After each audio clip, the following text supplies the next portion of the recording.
आपका मन दरअसल में एक है, किंतु उसके दो स्पष्ट भाग हैं। दोनों की विशेषताएं अलग हैं। सभी बुद्धिमान लोगों को मालूम है कि दोनों विभागों को एक रेखा अलग करती है। दोनों के कार्य बुनियादी रूप से एक दूसरे से अलग हैं।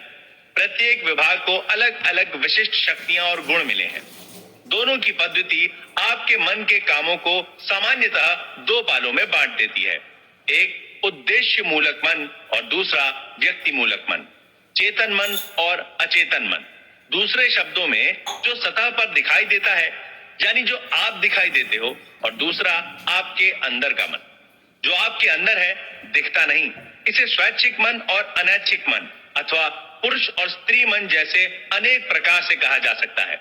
इस पुस्तक में सभी जगह आपको इन दो मनों के लिए चेतन और अवचेतन शब्दों का प्रयोग मिलेगा। इन दो मनों के कार्यकलापों को समझने का एक नायाब तरीका है। मान लीजिए कि आपका मन एक बाग है और आप उस बाग के मालिक हैं। आप दिन भर अपने विचारों के बीज बोते हैं। ये वे विचार हैं जिन्हें आप अपनी आदतों के अनुरूप सोचते हैं। जैसे विचारों की बुवाई करते हैं, वैसे ही परिणाम आपके शरीर और आपके आसपास मिलते हैं।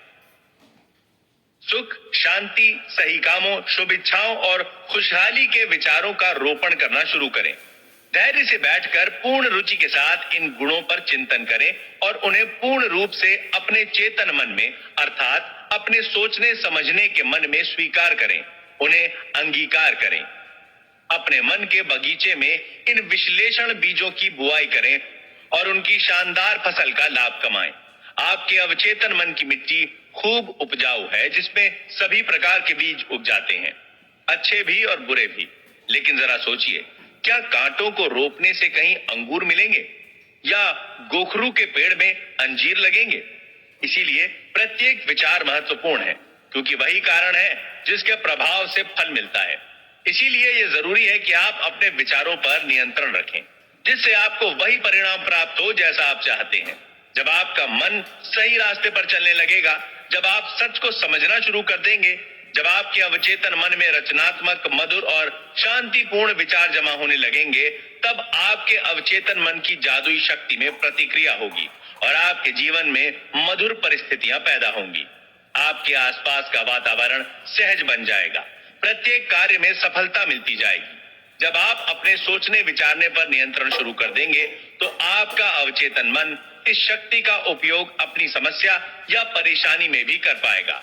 दूसरे शब्दों में, आप वस्तुतः उस अनंत शक्ति और सर्वशक्तिमान नियम के सजग अनुयायी बन जाएंगे जो समस्त संसार को चलायमान रखता है।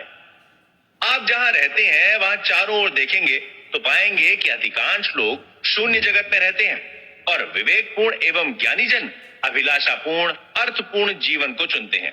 याद रखें, अर्थपूर्ण जीवन अर्थात आपके विचार, आपकी भावनाएं और कल्पनाएं ही आपके शून्य जगत का निर्माण करती हैं।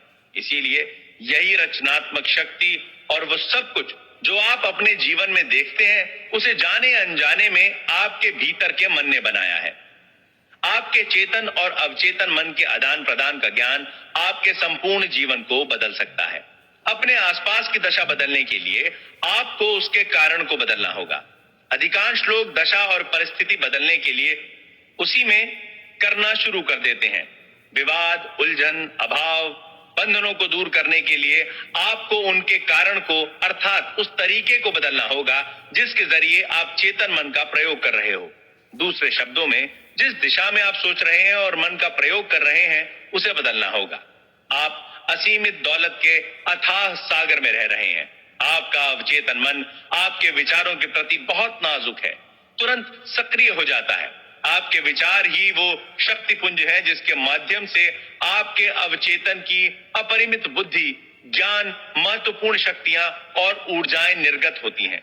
आपके मन के नियमों का व्यवहारिक प्रयोग, जैसा कि इस पुस्तक के प्रत्येक अध्याय में दिया गया है, आपके जीवन में अभावों को दूर करके संपन्नता लाएगा, अंधकार की जगह प्रकाश लाएगा, भय को दूर करके विश्वास लाएगा, विवाद की जगह सौहार्द लाएगा, विफलता के स्थान पर सफलता लाएगा और साधारण जीवन से उन्मुक्त होकर खुशहाल जीवन प्रदान करेगा।